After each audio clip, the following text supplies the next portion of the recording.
Menos impostos, passagens mais acessíveis. Menos impostos, mais empregos. Menos impostos, mais oportunidades. Menos impostos, mais produção.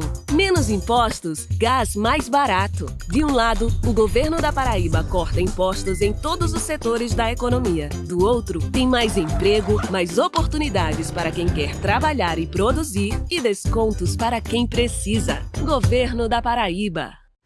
Caoa Sherry apresenta All New Tigo 7 Pro. A última palavra em inovação, design e qualidade na criação de um SUV com a melhor tecnologia do mundo. Tigo 7 Pro. Nunca se viu nada igual. Feito para quem conhece, sabe o que quer, mas deseja mais, muito mais.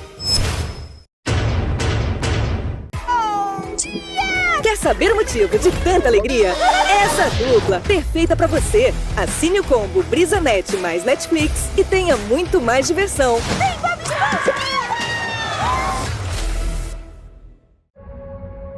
Para proteger o seu voto, o sistema eleitoral possui várias camadas de segurança. A urna não tem acesso à internet, o que impede qualquer invasão. O código-fonte é verificado por instituições e especialistas independentes. A transferência de dados é protegida de ponta a ponta. Ao todo, mais de 30 barreiras garantem a segurança do seu voto e a integridade da democracia. Justiça Eleitoral, a justiça da democracia. Sabe aquela energia potente que vem de dentro da gente? Na Paraíba tem. E aquela criativa que vira cultura, alegria e arte? Oxi, essa tá por toda parte. Do litoral até o sertão, Borborema, Brejo e Cariri. Esse brilho é da nossa essência. Aqui é Paraíba, aqui é potência. Olha só, não é qualquer curso, tem um método. É uma mega experiência. Olha quanta gente aprendeu aqui. Ouvindo, falando, lendo, escrevendo. E você ainda pode assistir a mesma aula aqui no CCAA online. Lembra? Quando você entrou aqui, você não falava nada. E agora eu falo mesmo. No CCAA, a convivência vira fluência e todos vivem juntos a experiência de se entender. CCAA, é assim que se fala.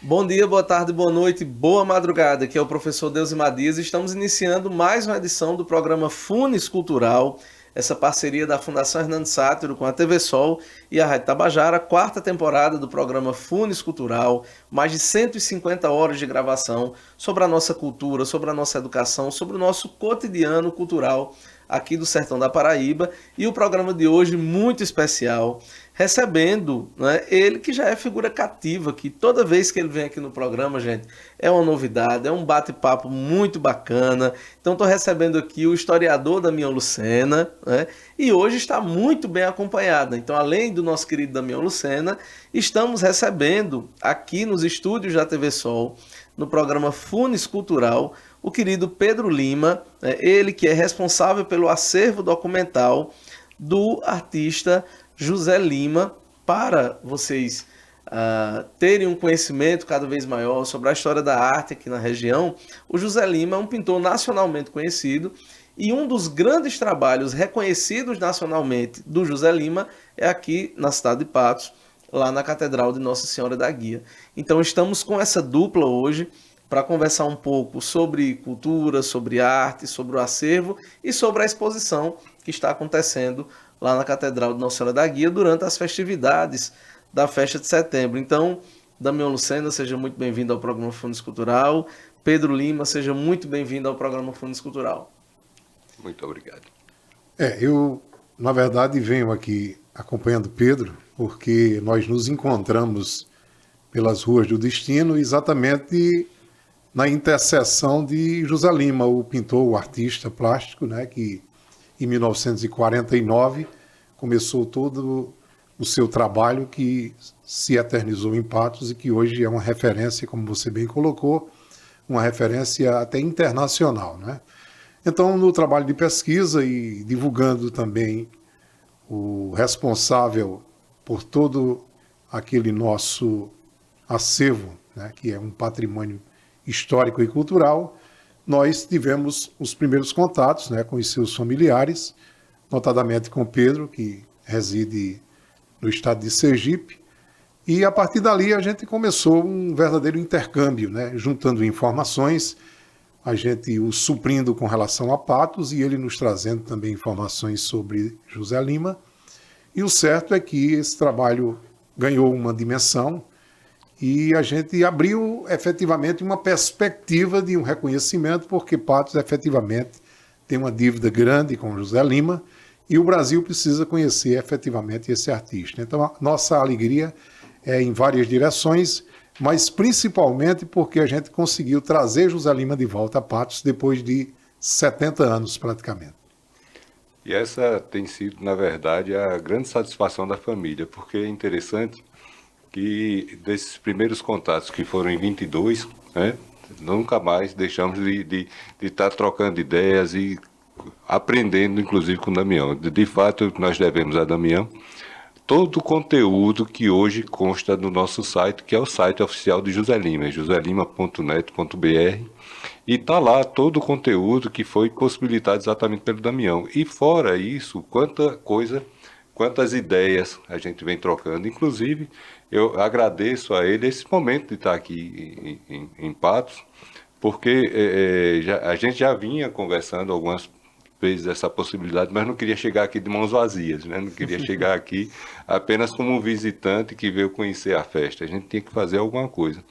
E eu confesso que eu não imaginava quão grandiosa é não somente a catedral, mas a festa, a fé do povo, esse momento realmente para a gente foi extraordinário. Eu não estou aqui sozinho, estou com a prima, Suzana, ela filha da única irmã que hoje ainda está conosco, Clara, eu vim para aqui, na verdade, também aprender mais sobre José Lima, porque eu sabia que aqui ia ter contato com pessoas que conviveram com ele, pessoas que têm tanta satisfação de falar, né, como recentemente uma senhora que me parou só para dizer, olha, eu nasci no ano em que ele concluiu a pintura. Então, a satisfação dela de ter essa referência é extraordinária, né? E José Lima, que a gente tinha sempre como somente tio Lima, é bem verdade que eu tive a oportunidade de conviver com ele quando eu estava começando a entender alguma coisa, período de adolescência principalmente. Então, ter essa possibilidade de vivenciar não somente a arte dele, mas também o que ele causou, como foi a permanência dele aqui por 2 anos, para mim está sendo extraordinário. Muito, muito aprendizado, de verdade. E é muito bacana, né, você poder revisitar essas histórias, né, você poder trazer de volta esses personagens. Eu não sei se você chegou a visitar, Damião, uma casa ali na Brasília, que tinha algumas pinturas no teto também. Ela inclusive foi vendida recentemente. Eu não sei se ela já foi demolida. Eu visitei essa casa no ano passado, fotografei, e havia uma história que o José de Lima também tinha feito algumas pinturas nessa casa. Você chegou a visitar essa casa? A casa é do Dr. Oscar, sim, de Dona exatamente. Natália, e Exatamente. Zé Lima foi hóspede deles. As pinturas efetivamente convergem, até pelo traço eu conheço as pinturas, principalmente do teto da sala, e há inclusive algumas desinformações no trajeto da história, e por isso que eu acho de suma importância a pesquisa, e nós nos aprofundamos sempre, porque Dr. Oscar era pai de Denis Careca, né? Denis Careca, eu acho que ele era filho único de Dr. Oscar e de Dona Natália. Foi o único que eu conheci. Era um cidadão meio complicado, né? Meio fora de órbita. E em alguns tempos ele colocava que quem tinha pintado aquela obra teria sido ele. E nós acreditamos durante um bom tempo, né? Até que a questão da semelhança dos traços, né, e a conversa com outros historiadores, com Romildo, por exemplo, né, com outras pessoas, inclusive, nos levou ao caminho, né? Então, Zé Lima foi hóspede do Dr. Oscar, né? Zé Lima foi hóspede de Dona Natália, E eu conheci Dona Natália muito bem, ela morreu faz pouco tempo, ela já era uma centenária. Sim. Porque eu morei, inclusive, de aluguel em uma das casas de Dona Natália, ainda no tempo de solteiro, com meu pai e uma irmã, ali na rua Bossuet Vanderlei, que é só no cruzamento, né?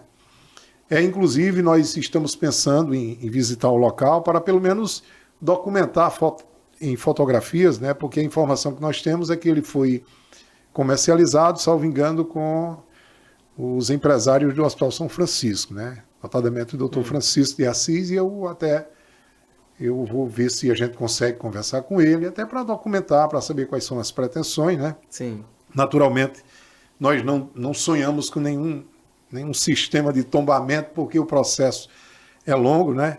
E nós não queremos abreviar nenhuma demolição, como a Vila do Araci, como a casa do avô de Alírio Vanderlei, né? De Rodomeira e assim por diante, né? Eu digo isso porque, como rotariano, eu saí uma terça-feira às 7 horas da noite da minha casa, na rua Deodoro da Fonseca, para o RC Patos Norte, que era onde eu frequentava, e passei em frente à casa de Rodomeira. E quando eu voltei para casa por volta das 10 horas, a casa de Rodomeira não estava mais no local. Já havia desaparecido. E 7 horas da manhã, quando eu saí de casa para ir para a rádio, existia apenas um terreno com absolutamente nada que hoje nós temos lá. O que seria um hotel, que me disseram que agora é uma faculdade, que já foi muita coisa, e até agora não foi absolutamente nada, né? Então, efetivamente a casa existe. Eu creio piamente que foram pinturas de Zé Lima. Denis Careca, inclusive, passou um tempo em Patos, depois foi embora para o Maranhão, se envolveu numa briga, inclusive, com o juiz, passou mais de 2 anos preso. Mas eu não vim aqui para falar sobre o currículo dele.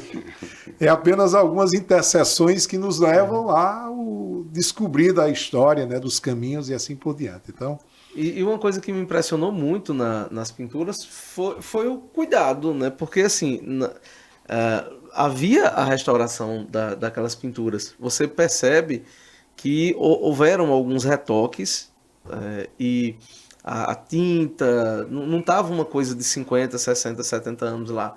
Então havia um cuidado, né, com aquele teto, com aquelas pinturas. Tomara que dê para fazer uma visita, né, lá, registrar, porque provavelmente vai ser demolido, né? E uma parte da história de Patos também, né?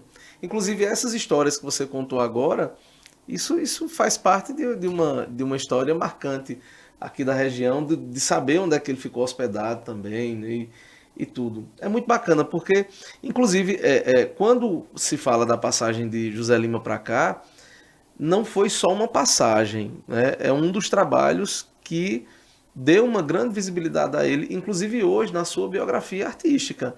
Quando você pesquisa sobre o José Lima, dá para perceber que existem 2 grandes destaques, né? Que um trabalho que ele fez no Rio de Janeiro e outro aqui na Catedral de Nossa Senhora da Guia. Eu não sei se é a quantidade de pinturas, eu acho que vocês podem falar um pouco mais sobre isso, né? Mas todo mundo que comenta sobre a trajetória artística dele cita esses 2 grandes trabalhos, aqui em Patos e lá no Rio de Janeiro. Queria que você falasse um pouco sobre isso. Então, na verdade, para a gente, Patos é um marco. Por quê? José Lima pintou 6 igrejas durante toda a vida. Nós estivemos em Vitória da Conquista, que foi a primeira, e tem até uma particularidade que é bem interessante, porque tem um painel com a Assunção de Maria e há uma lenda, vou dizer assim porque eu não tenho como afirmar, que o rosto que ele colocou em Maria foi o rosto da paquera dele. É bem verdade que ele casou com uma senhora de Vitória da Conquista. Então, existe esse fato. E depois ele pintou Altamira. Altamira é um povoado entre o Conde e Esplanado, no estado da Bahia, que foi onde ele nasceu. Isso também para a gente é uma referência muito boa, porque é aí que começa a história da família. Altamira, na verdade, o avô dele, João Cristino, foi contratado para fazer a primeira capela de Altamira. E ele era entalhador de altares. Hoje, o altar, é claro, já foi restaurado, né?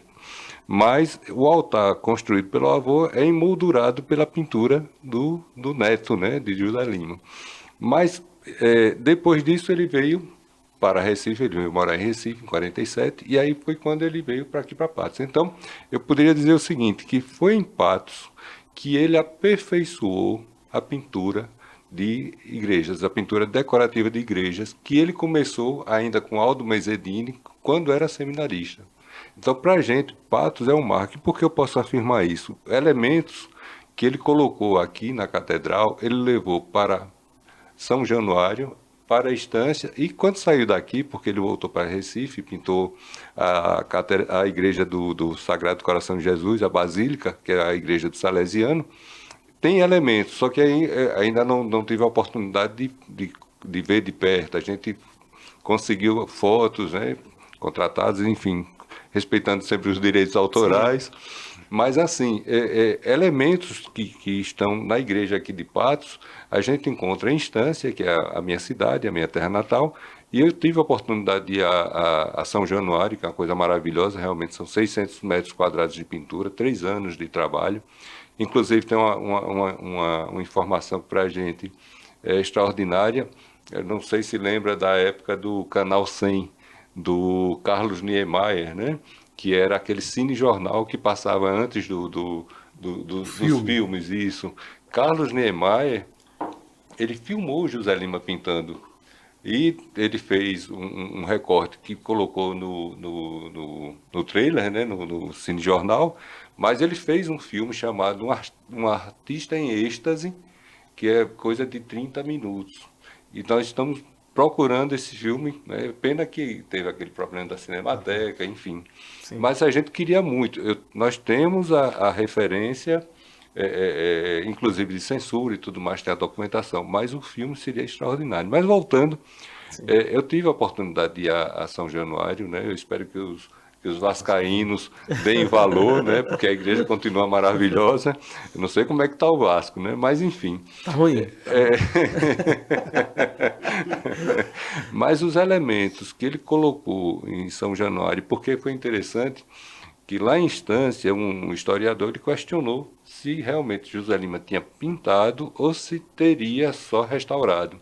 Quando eu estive em São Januário, eu tirei fotos de elementos e levei e conversei com ele. Olha, ele não restaurou, ele pintou, porque está aqui. São Januário foi 59 e lá está em 68. Mas quando eu cheguei aqui, que eu pude, digamos assim, conter a emoção e olhar com mais calma, observar o que tem aqui, está em São Januário e está em Estância. Então, para a gente, é um marco, realmente. E, como você disse, é aqui que ele se firma realmente como um artista de pintura decorativa de igrejas. Isso para a gente é extraordinário. Agora, imagina outra coisa que realmente me aconteceu, até estava brincando com o Damião, ainda não chegou o meu momento de entrar.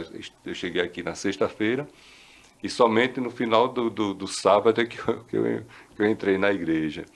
Por quê? Porque eu sabia que antes de olhar como um admirador da arte, eu ia olhar como sobrinho. E aí ia trazer tudo aquilo, né? Aquela ideia que de outras igrejas também, imaginar aquele período de 49 a 51, andames de madeira, o teto altíssimo e segurança, meu Deus, sabe Deus como é que era, né? Não existia segurança do trabalho. Não existia. Então, e ele trabalhando, deitado, né?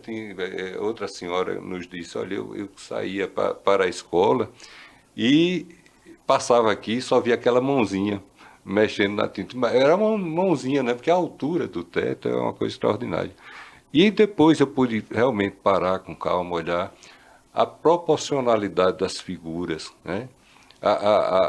Até o semblante de algumas imagens, de ver Maria, de olhar, de tirar foto para poder ter certeza que realmente era aquilo que eu estava vendo, nas expressões.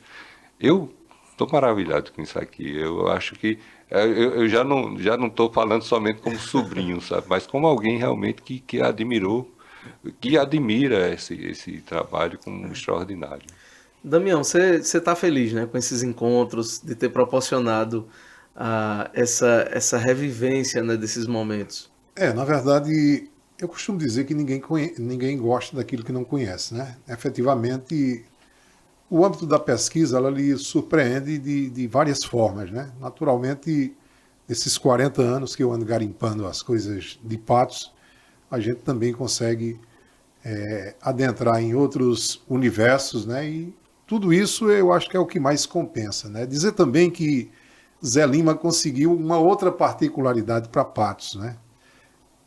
Ele veio a Patos por intermédio de Padre Fernando Gomes, Dom Fernando, que foi uma das maiores referências católicas, não apenas de Patos, mas da região e até do Brasil, um dos fundadores da CNBB, e um homem que não avançou mais e não chegou até ao Vaticano propriamente dito, porque eu costumo dizer que ele era muito ousado, né? E eu admiro as pessoas ousadas. Sim. Você vê, por exemplo, que Dom Fernando, ele ousou fazer a primeira experiência de reforma agrária no Brasil. Só que ele ousou também fazer essa experiência com as terras da igreja. Então, por isso que ele não foi muito mais além. Mas Padre Levi, quando restaurou a igreja, quando reconstruiu a igreja de Santo Antônio, que foram seus pais, ele queria que Zé Lima viesse também pintar a igreja de Santo Antônio.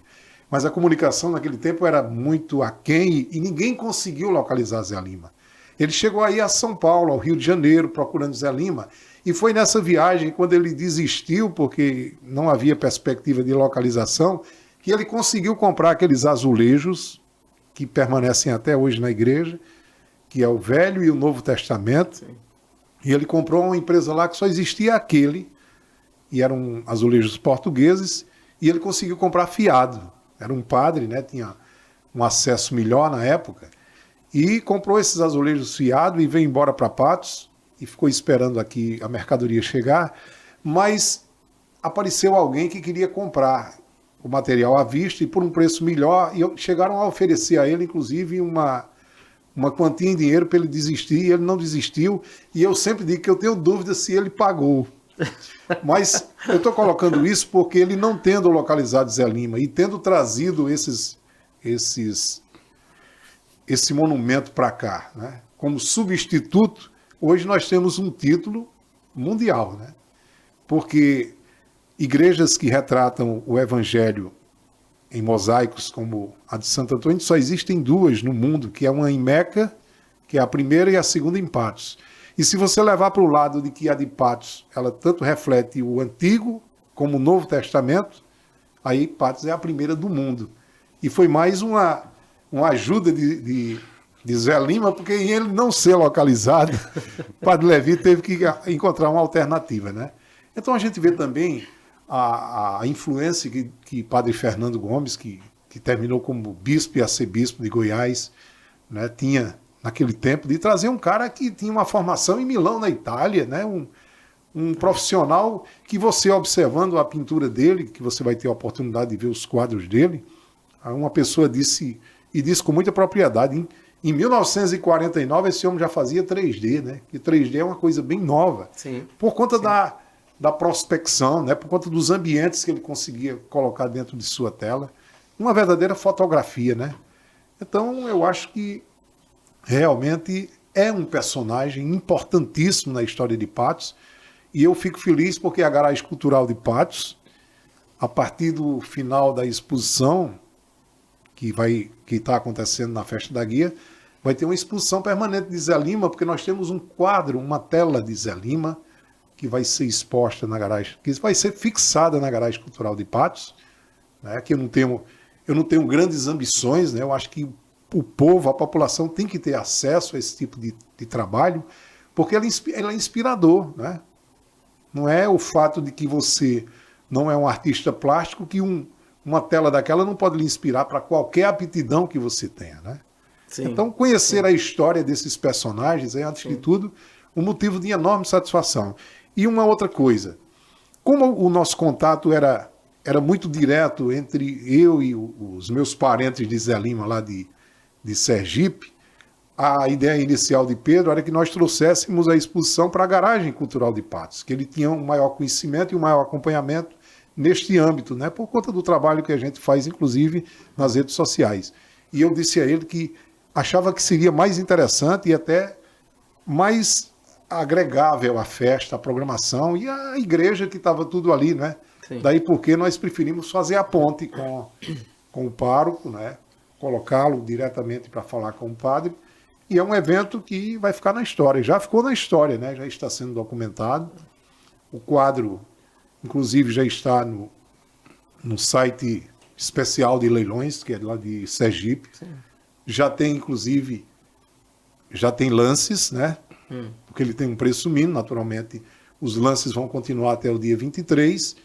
E certamente um colecionador que tem uma obra de Zé Lima, né, arrematado em um leilão, ele é um preservador por natureza, né? Porque só quem tem efetivamente o interesse é que chega a esse patamar. Então, é mais uma coisa que agregou, e a festa de 2024 vai ter uma particularidade dentro do contexto de sua história, que começou no início do século passado, na parte festiva, com apenas alguns foguetões à noite e a volta para casa, e hoje nós temos essa dimensão toda, que causa alguns contratempos também, mas sim, tudo que compensa. é bom tem algumas coisinhas que a gente tem que ter uma cota de sacrifício também, né? Compensa, né? Pedro falou numa coisa interessante, você, Damião, falou dos azulejos, e Pedro falou de uma profissão, né? Eu acho que seu avô, não sei, que era de talhar os altares. Sim, não é isso? talhador de altares. Isso. Talhador de altares, olha que coisa maravilhosa, né? E baseado naquilo que vocês falaram, né, do talhador de altares, dos azulejos, eu vejo que a igreja vem perdendo muito essas características artísticas. As novas igrejas que vêm sendo construídas é basicamente mármore e vidro, né? E é uma coisa muito, muito complicada isso, né? Porque a religião, independente de você ser católico ou não, a história da arte no mundo ocidental, ela está vinculada à Igreja Católica, e mais uma vez eu digo, independentemente de você ser protestante, ateu, né, é um fato, né, histórico, e eu me preocupo muito, né, porque eu acho que essa profissão nem existe mais. Verdade, né? verdade. E eu vejo muito as igrejas recentes, aquelas que estão sendo construídas, sem preocupação nenhuma com isso, porque a arte ela termina aproximando a pessoa da sua fé. Eu lembro que a primeira vez que eu entrei na catedral de Nossa Senhora da Guia, é impossível você direcionar o olhar, né, sem perceber o que é aquilo ali, a grandiosidade daquilo. Né? Eu já tive a oportunidade de levar turmas de alunos, de fazer trabalho lá, e quando eu levo uma turma, assim, é impressionante quando se vê o tamanho daquela obra de arte ali. Então eu me preocupo muito com a forma como as igrejas hoje lidam com essa questão artística. Por isso que eu acho que o trabalho que vocês dois estão fazendo aqui hoje é um trabalho muito importante, né, nesse sentido. E eu tenho até uma referência sobre isso que realmente é de fato preocupante. A Catedral de Estância foi colonizada por mexicanos, né? Tanto é que tem toda essa história. E é uma das poucas cidades fora do México que tem Guadalupe como padroeira, Nossa Senhora de Guadalupe. E José Lima fez toda essa pintura, inclusive na abóbada, acima do altar, né? Então ele colocou o que seria quadros retratando a aparição da Virgem de Guadalupe. Hoje já não tem mais, porque na última restauração fizeram um trabalho que perdeu, já não é mais de José Lima. Por sorte, nós temos fotos dele, quando ele fotografou ainda naqueles slides dos projetores, a gente conseguiu restaurar e colocou no site. Mas nem isso foi procurado para poder fazer esse trabalho de restauração. E imagens que ele tinha colocado, os brasões, né, do Vaticano e do Bispado, porque esse trabalho foi exatamente quando a Estância recebeu o primeiro bispo, Dom Coutinho, também foi apagado. Não foi modificado, foi simplesmente apagado. Cobriram tudo.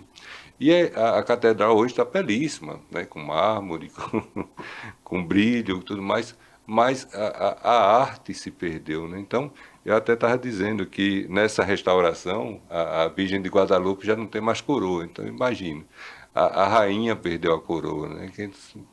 Eu espero que nenhum cavalo tome posse daquilo ali, se isso fosse um jogo de xadrez, tá?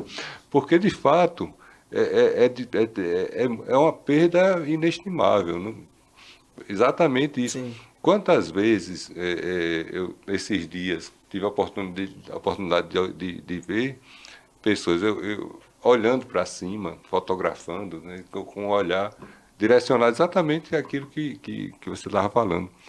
E lá em Estância a gente está perdendo esse tipo de coisa. Quer dizer, o local em que hoje José Lima está sepultado é talvez o primeiro lugar em que você está se perdendo a arte dele. Isso pra gente é triste, né? Triste. É a minha terra natal. Né? Tudo conta uma história, né? O interessante é que as igrejas, e quando eu falo dessa relação da história da arte com a história da igreja, é que tudo se conta uma história. Como Damião é um exímio conhecedor da história aqui de Patos, eu inclusive vou provocar ele para ele dizer se é verdade ou não a história que eu escutei uma vez, já que ele citou os azulejos lá de São Antônio, que é aquela questão dos anjos lá.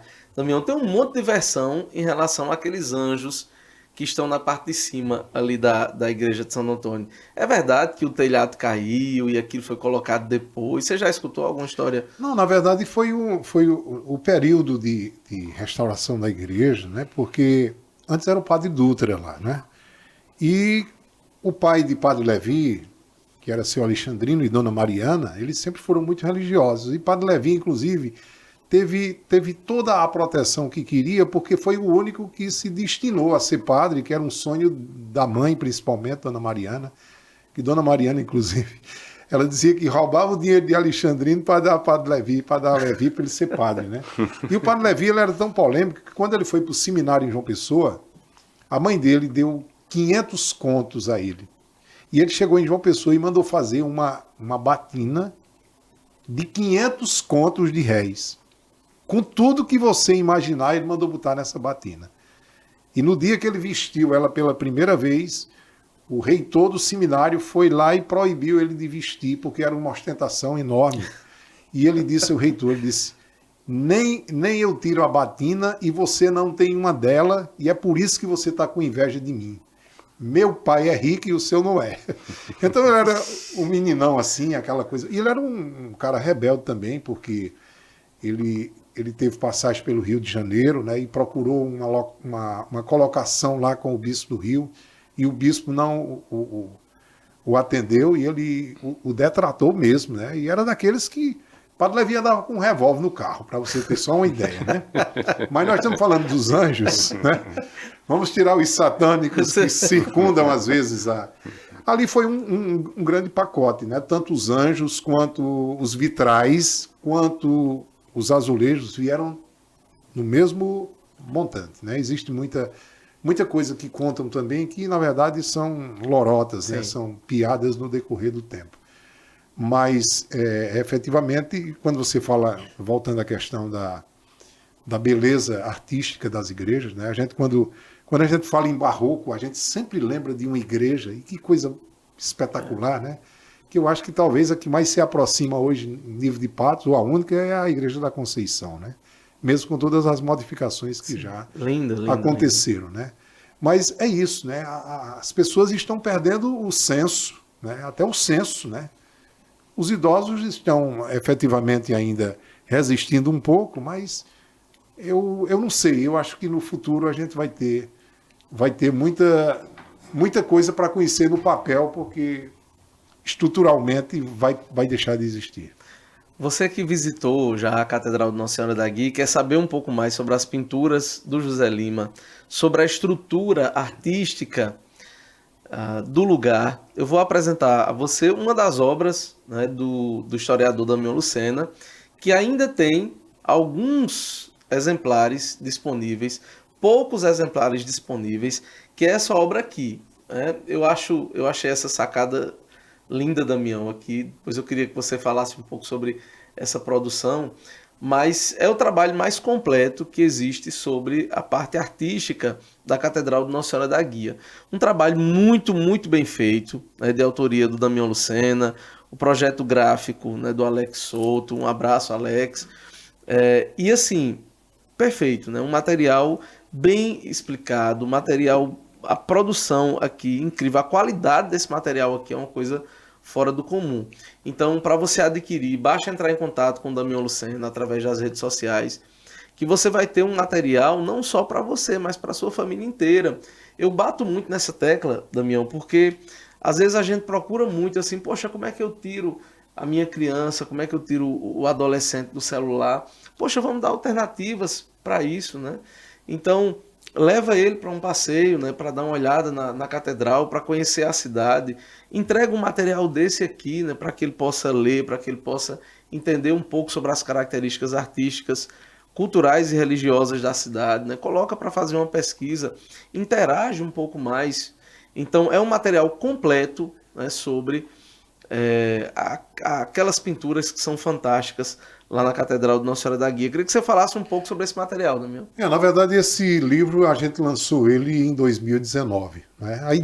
Qual é a ideia central?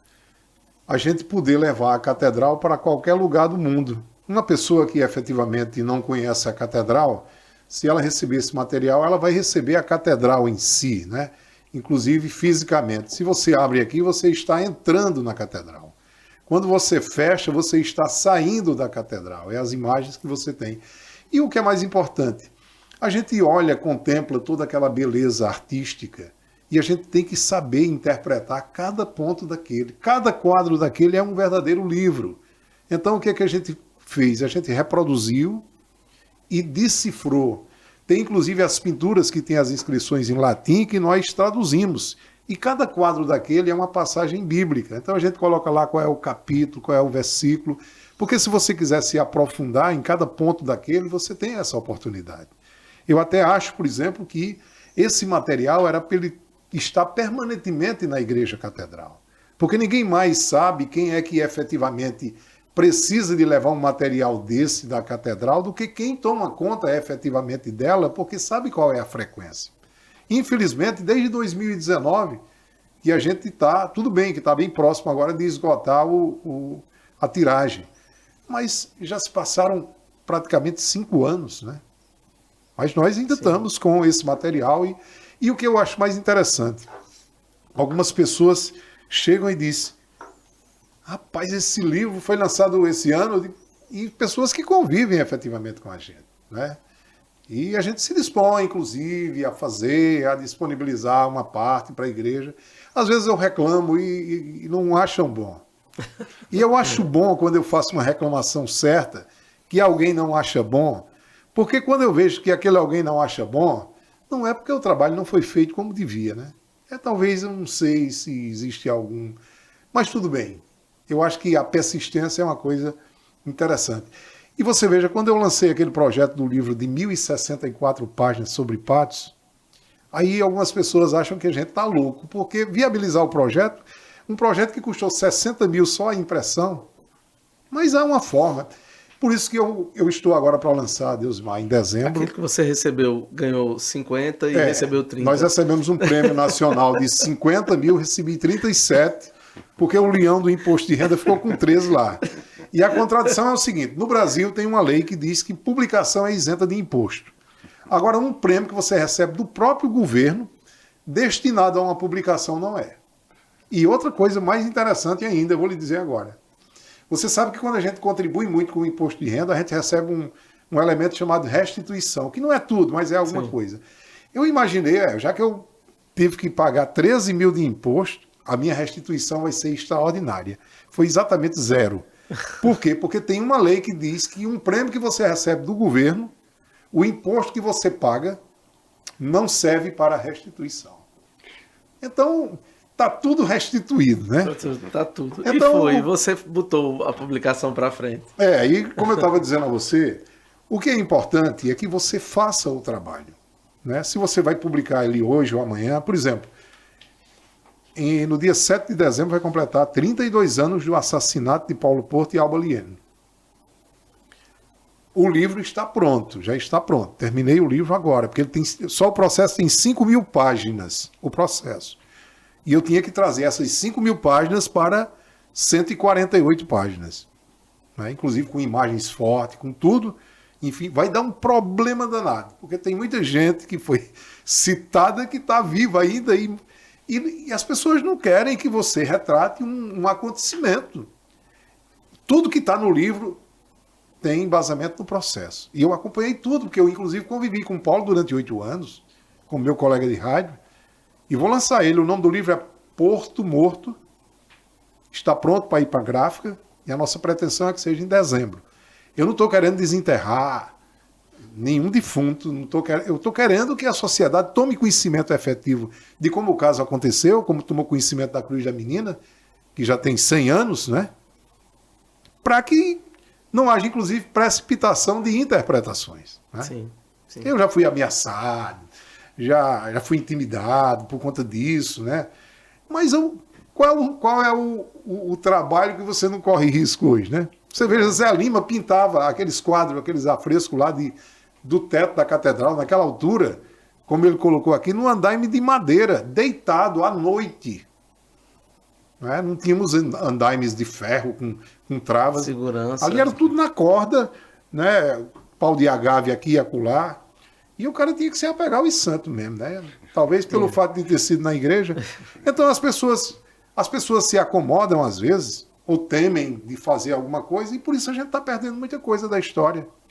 Pois bem, então esse ano a gente vai ter um livro, finalmente vamos ter um livro. E eu disse que protelei muito tempo por 2 problemas que eu tive, né? Primeiro, que esse é o mais elementar, que não me incomodava. Um dos acusados do crime, que chegou a ser julgado, que mandava uns e-mails ameaçadores para mim, de lá de longe, onde ele estava morando, e eu mandava no mesmo tom a resposta para ele e publicava os 2. Inclusive, no livro nós temos algumas publicações de algumas mensagens nessa direção. Mas isso não foi o mais forte para protelar durante muito tempo. É porque uma irmã de uma das vítimas, em um determinado momento, que eu pretendia ter lançado o livro em 2012, me chamou e disse que eu estava querendo ganhar dinheiro com a memória, né, com a morte do irmão dela. E eu disse a ela, digo, minha amiga, se você pensar em viver de livro em Patos, vai morrer de fome. A gente faz isso aqui por uma outra razão. Queria eu ter a condição de Paulo Coelho para viver só escrevendo, porque é uma coisa extraordinária, né? Mas isso não impede. Então eu protelei mais ainda por conta disso, né? Mas depois veio a compreensão, e mesmo que não tivesse vindo, eu sou escritor, escrevo. Se alguém não achar bom... Ora, eu sempre digo, no meu período de imprensa, salvo engano, foram 49 processos. Teve uma época que eu ia mais para o fórum do que para a rádio. E por uma simples razão, porque eu falava a verdade, somente por isso. Tanto é que se eu fui processado 49 vezes, eu nunca fui condenado. Então, acho que... Né, eu sempre digo o seguinte, talvez por isso eu tenha pago um preço alto, né? Eu não digo que estou desempregado, né? Faz tempo que eu estou, mas eu tenho outras atividades, naturalmente, né? Sim. A gente paga um preço alto por ter feito uma coisa voltada para a razão, né? Sim. Mas eu sempre digo o seguinte, o jornalismo é minha paixão. Agora, meu jornalismo é a razão. E talvez seja isso, né? Porque você até me perguntou nos bastidores, mas você deixou... Eu nunca deixei a rádio, nunca deixei rádio nenhum. As rádios é que me deixaram. E as razões... Sim. Mas, enquanto a gente tem esses problemas, a gente tem outras coisas a fazer importantes, né? Por exemplo, Zé Lima, né? Sim. É interessante porque o que você vivenciou nesse trabalho do Paulo Porto e da Alba, você também vivenciou com a questão da Cruz da Menina também, né? Com a Menina Francisca. Sim. Inclusive com ameaças. Você chegou a ser detido, né? Em relação à peça de teatro, né? E a história se repete, né? Em uma outra conjuntura e com 2 crimes que são 2 dos crimes mais impactantes da história de Patos. Os 2 sem terem chegado a uma conclusão, né? Um veredito. Pois é, a gente só tem uma certeza nesse crime, né? É que não foi suicídio. Porque como é que você se suicida com pauladas e pedradas, com as mãos atadas para trás e amordaçado? Aí seria um verdadeiro milagre, né? Por isso que eu prefiro falar de artes.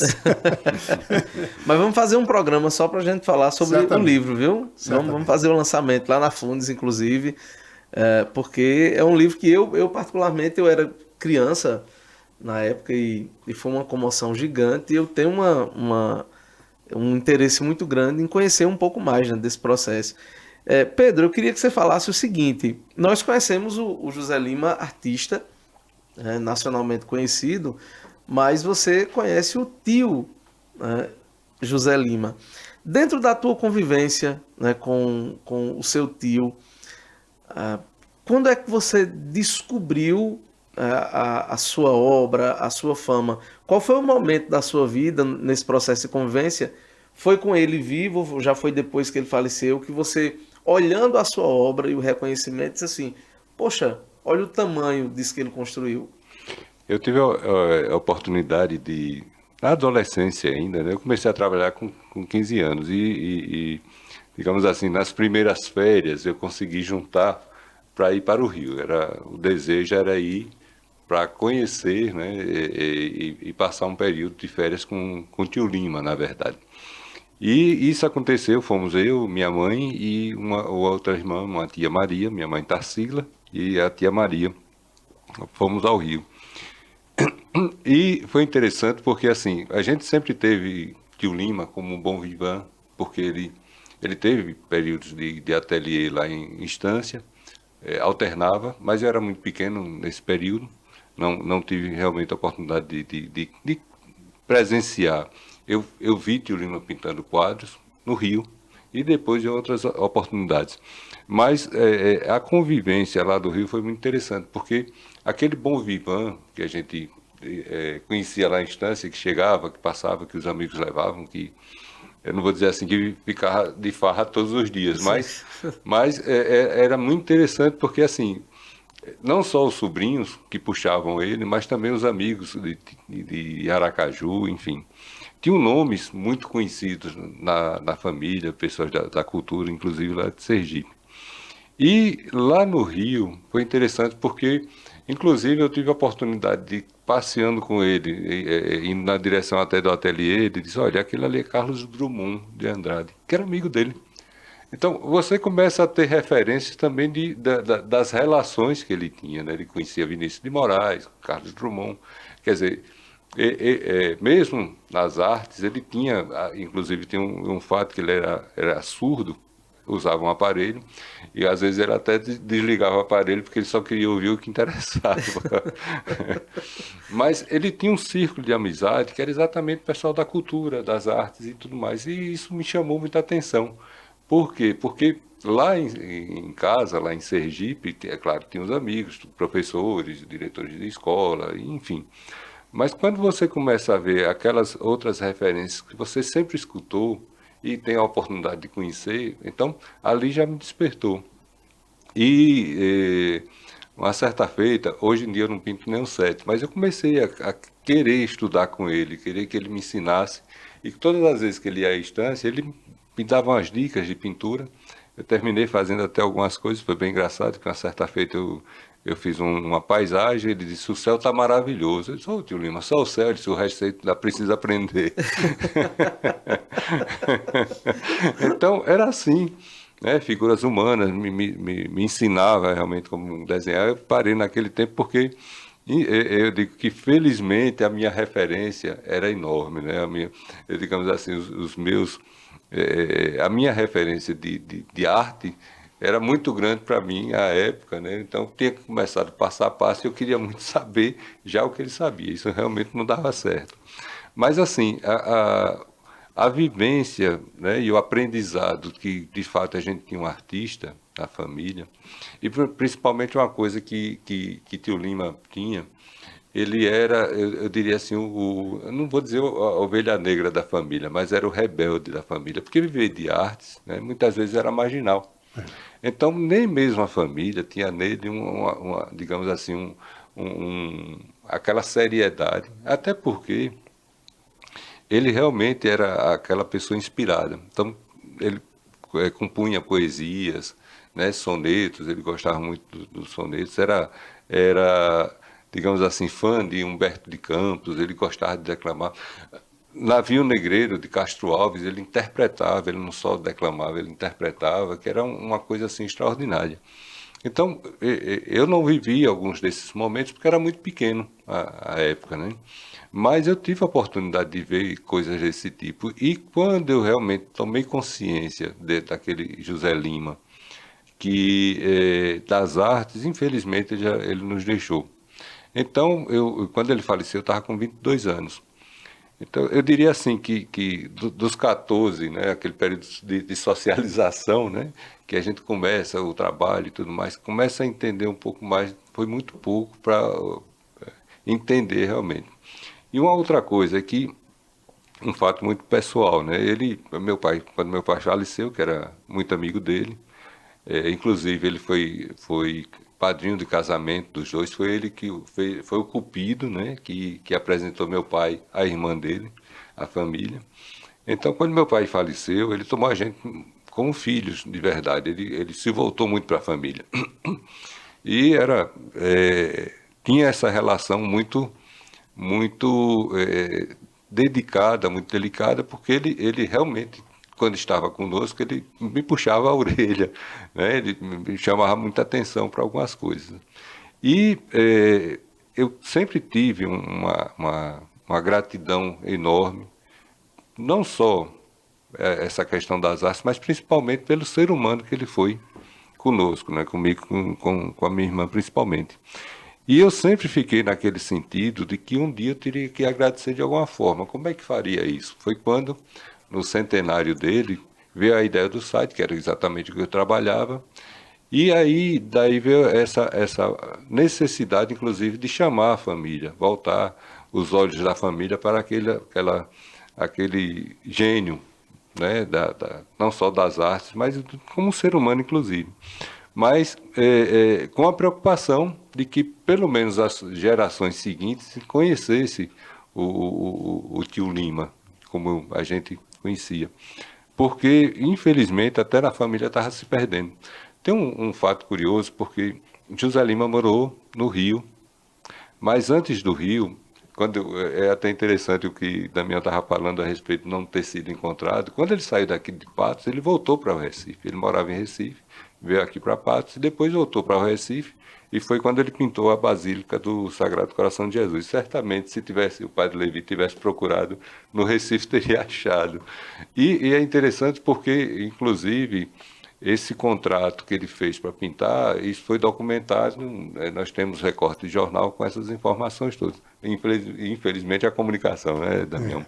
Mas, quer dizer, e é interessante nesse sentido porque quando ele foi, de fato, morar no Rio, algumas dessas informações se perderam. Por quê? Porque a gente não tinha essa transição, né?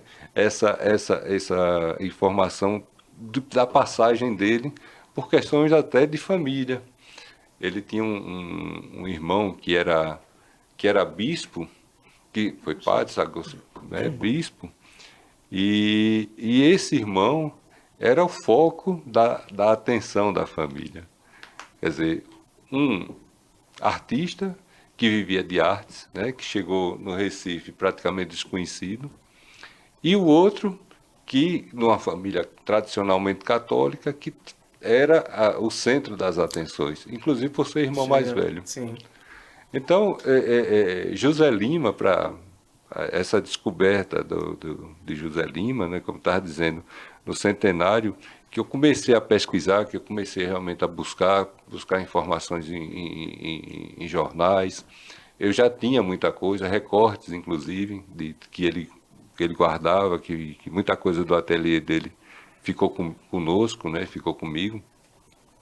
Então, realmente foi garimpando, foi tentando. E quando eu ouço, né, o Damião, das dificuldades que ele tem, né, todo esse trabalho da garagem e tudo mais, e para mim isso é até um incentivo, porque às vezes tem situações que nem mesmo a família nos ajuda, né?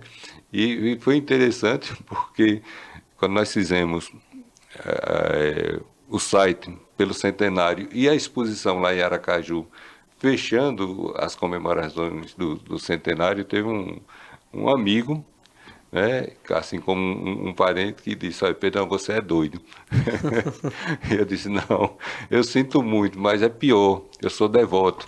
Porque o doido promete e esquece, o devoto, enquanto não cumpre, ele fica tentando tudo quanto é jeito.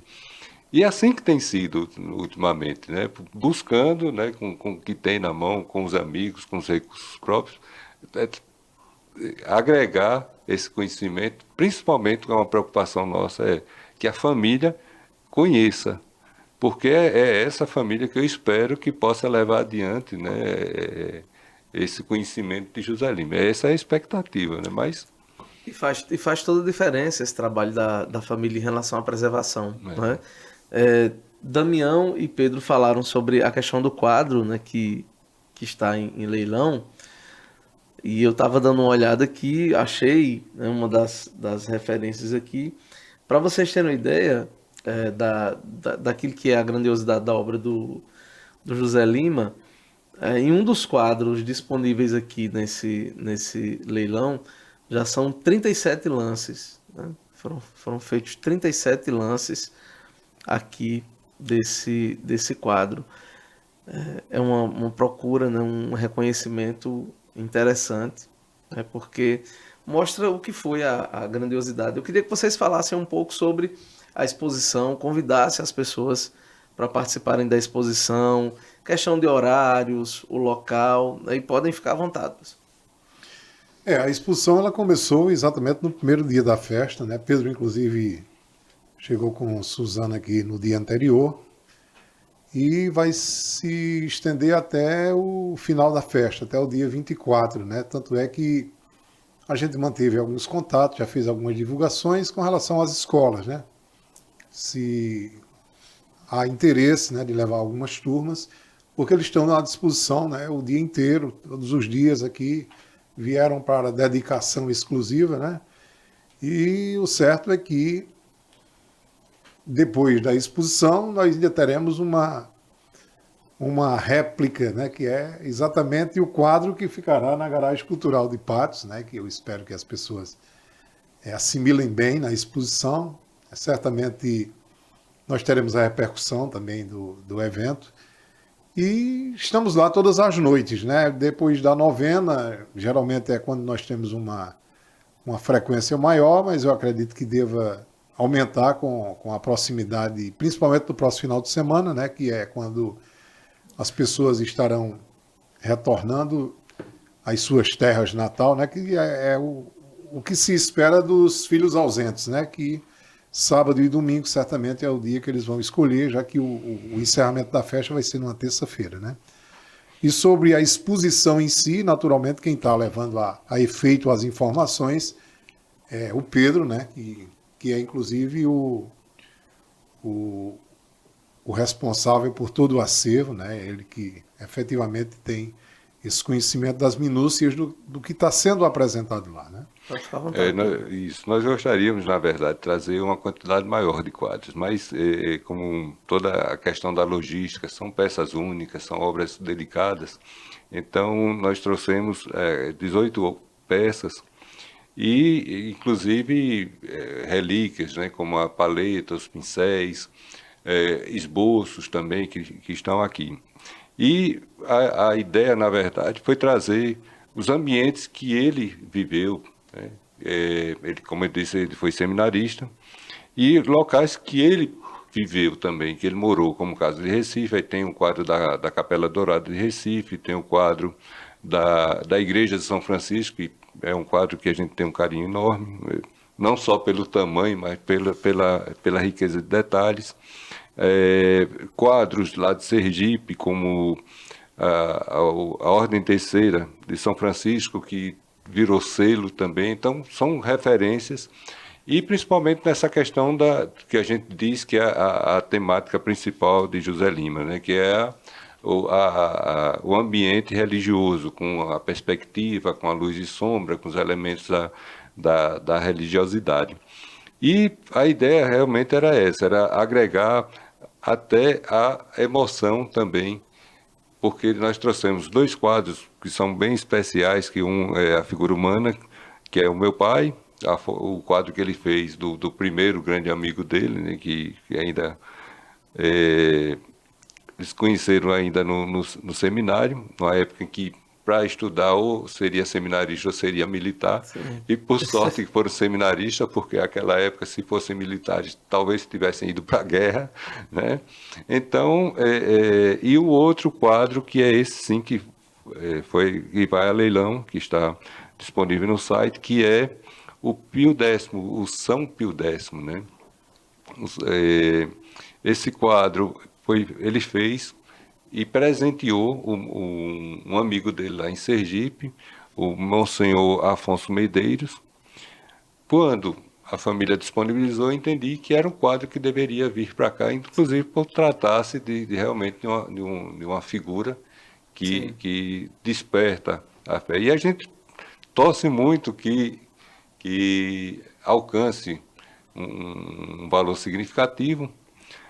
Nós colocamos com um valor inicial de 7 mil, né, torcendo que, quem sabe, chega os 7 vezes 7, talvez até os 70 vezes 7. Esse quadro vai ser utilizado, né, o leilão é beneficente para as obras da igreja, enfim, acho que está... Então, nós convidamos todos que possam comparecer. É bem verdade que é uma amostra muito pequena em comparação à grandiosidade da catedral, mas foi trazido com muito carinho e estamos lá exatamente todo esse tempo, essa disponibilidade para conversar, para conhecer, para saber também, quem puder levar informações da passagem de José Lima aqui. E eu tenho certeza que o que tem lá vai ser suficiente para criar essa emoção de ver como era o trabalho, a delicadeza e a misturada técnica, né, do artista José Lima. E também conhecer, né, que é uma situação até interessante, que amanhã na quarta-feira, né, está prevista a visita de crianças, e eu pedi às professoras que levassem papel e giz, é claro, que não vai ser para usar na tela, pelo amor de Deus, né? Mas para a gente fazer uma brincadeira que é pintando com tio Lima, porque eu quero mostrar algumas coisas que são bem interessantes, que eles podem ali fazer essa representação, né, da arte, e quem sabe até despertar nessas crianças alguma coisa nesse sentido. Eu quero parabenizar, né, especialmente a família, né, você como responsável direto pelo acervo, porque a gente percebe bem o cuidado, né, com o material, a qualidade do material, de se manter, né, o legado artístico do José Lima. Eu não sei se vai dar para a câmera pegar aqui, mas você tem um material que é fantástico, né, um material com uma qualidade bem interessante, né, que mostra todo o cuidado da família com o legado do José Lima. Parabenizar, Damião, você por essas pontes que você faz. Patos deve muito a você em relação à história, né, em relação à nossa cultura, e é muito bom, né, ter você por aqui mais uma vez no programa, partilhando um pouco do seu conhecimento. Quero deixar aberto, né, os microfones para as considerações finais. Estamos chegando ao final de mais um programa Funis Cultural, e fiquem à vontade, né, para as considerações finais de vocês. Pois é, eu agradeço mais uma vez, né? Estou sempre à disposição. Quando você diz que Patos me deve muito, eu não vou fazer nenhuma cobrança da conta. Na verdade eu acho que a gente tem que fazer aquilo que gosta, né? Desde que esteja contido na legislação, né? E a gente tem toda essa observância. Mas eu costumo dizer, Deusimar, e você sabe disso, que o nosso trabalho atual é muito mais de incentivar as novas gerações a continuar esse legado, exatamente para que a gente não perca no caminho, né, tudo aquilo que a gente tem como efetiva riqueza, principalmente no âmbito cultural.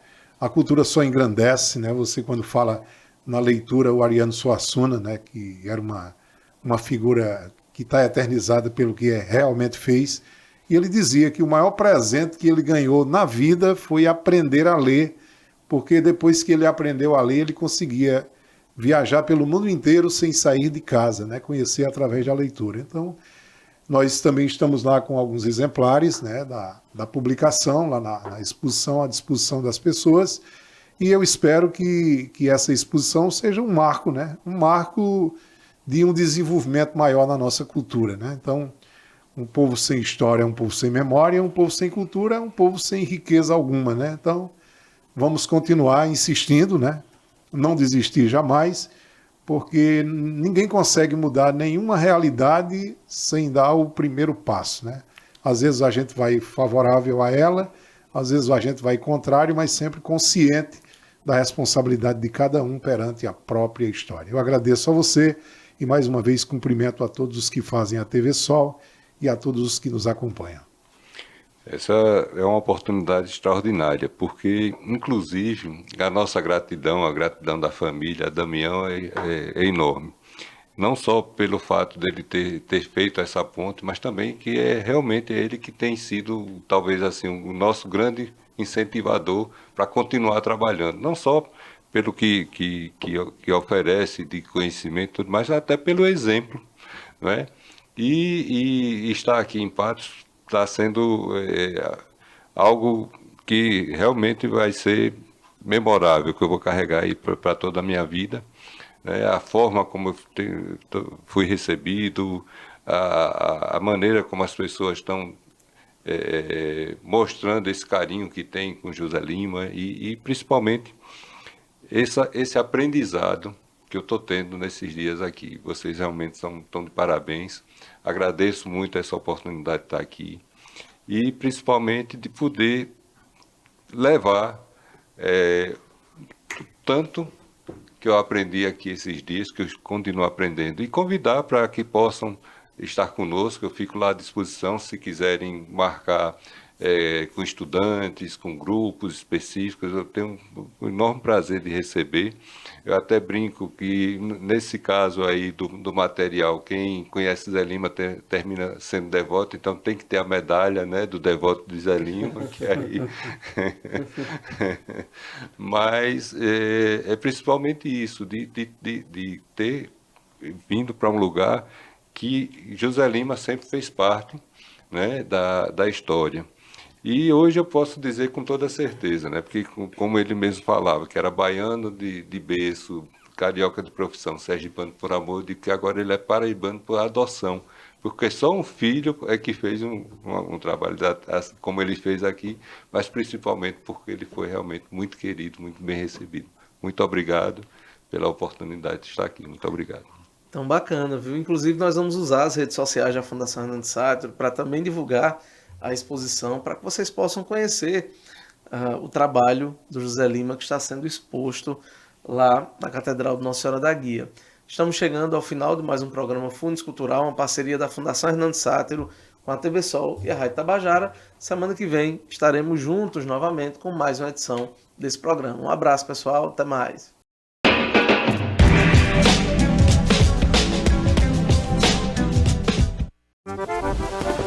Sabe aquela energia potente que vem de dentro da gente? Na Paraíba tem. E aquela criativa que vira cultura, alegria e arte? Oxi, essa tá por toda parte. Do litoral até o sertão. Borborema, Brejo e Cariri. Esse brilha da nossa essência. Aqui é Paraíba, aqui é potência. Chegou o novo Tigo 8 Pro. A excelência tecnológica com novo e fascinante design. Esqueça tudo que você já viu e venha conhecer a 8ª maravilha do mundo, melhor ainda. Venha para o mundo do bom gosto, da exclusividade, do luxo e da melhor tecnologia do mundo. Menos impostos, passagens mais acessíveis. Menos impostos, mais empregos. Menos impostos, mais oportunidades. Menos impostos, mais produção.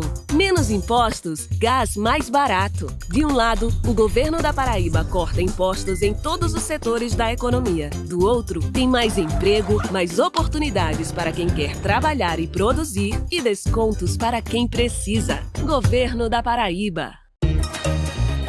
Olha só, não é qualquer curso, tem um método. É uma mega experiência. Olha quanta gente aprendeu aqui. Ouvindo, falando, lendo, escrevendo. E você ainda pode assistir a mesma aula aqui no CCAA online. Lembra? Quando você entrou aqui, você não falava nada. E agora eu falo mesmo. No CCAA, a convivência vira fluência e todos vivem juntos a experiência de se entender. CCAA, é assim que se fala. Bom dia! Quer saber o motivo de tanta alegria? Essa dupla, perfeita pra você. Assine o combo BrisaNet mais Netflix e tenha muito mais diversão.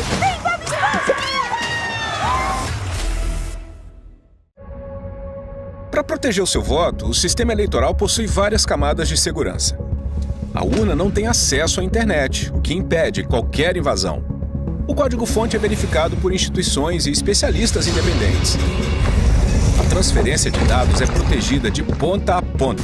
Ao todo, mais de 30 barreiras garantem a segurança do seu voto e a integridade da democracia. Justiça Eleitoral, a justiça da democracia.